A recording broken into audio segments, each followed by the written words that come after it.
This is Chaitanya, attempting to understand gunas from a beginner's point of view. The term guna indicates not the properties of a material, but the attitude with which the mind functions. Purity, passion, and inertia, in different proportions, provide a distinct flavor to an individual. The three thought textures are sattva, thoughts that are pure and noble. Sattva binds to knowledge and gives happiness. Rajas, thoughts that are passionate and agitated. Rajas binds to action and gives pain. Tamas, thoughts that are dull and inactive. Tamas attaches to heedlessness and leads to ignorance. The evolution of a specimen is measured by the degree of consciousness unveiled through matter. Those who are binding in sattva go upwards by living in pure life of discrimination, clear thinking, right judgment, and self-discipline. Those who are of rajasic nature dwell in the middle, with desires and agitations, ambitions and achievements. The tamasic go downwards by reveling in misconceptions, existing in the state of drowsiness and inertness. Imagine life as a journey on a highway with three lanes. We have a choice of traveling in one of the three lanes, sattva, rajas, or tamas. The leftmost lane is for passing, the middle lane is the travel lane, and the slower traveler uses the rightmost lane. Sattva is suggested to reach the higher consciousness. So, what are the connections between gunas and vasanas? Vasanas basically are a bundle of past actions and reactions, our unmanifest tendencies. The world of vasanas is ever controlled and directed by gunas. The gunas together are called as Maya, the cause of the universe. Here is something to ponder. During a spiritual class, no two students have identical vasanas, but all could have the same set of gunas. Gunas and vasanas may be compared by considering gunas as a snapshot and vasanas as a sum. Gunas and vasanas are like weather and climate, daily and yearly stock market, or transaction and debt, respectively. In order to understand the subtle connections, similarities, and differences, let's consider vasanas as debt.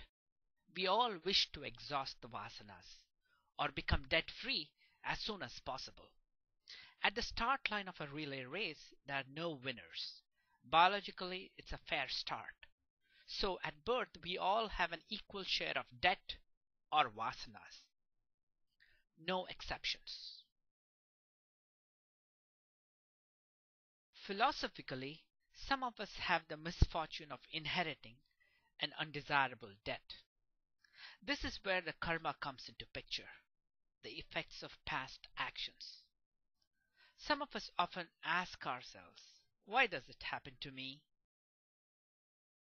Let's now focus on a particular individual with his or her own baggage, debt, or vasanas. Every race or game has certain rules that are to be followed by all participants. The first rule, if you are on the path of sattva, you make a payment regularly and consistently to reduce the debt. The second rule, there are certain responsibilities and expectations which do not earn you any credit. The last rule, tamasic actions are equivalent to borrowing and thereby increasing debt.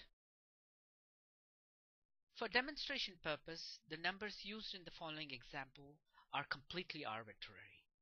So sattvic act of self-discipline transpires into credit against a debt.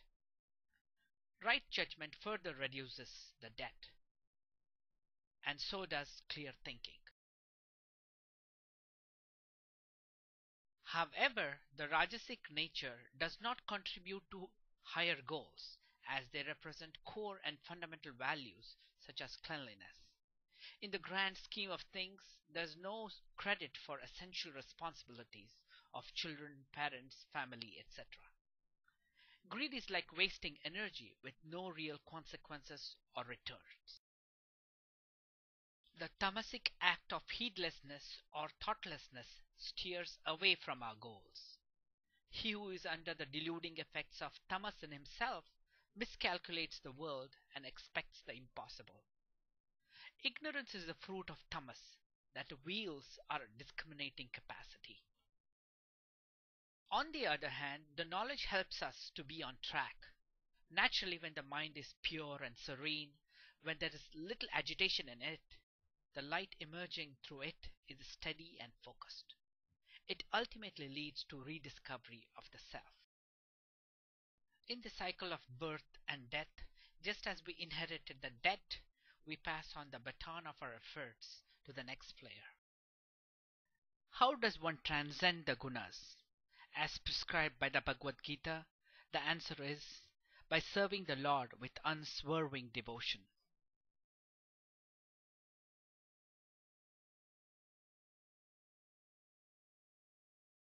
Sattvic journey of life to all.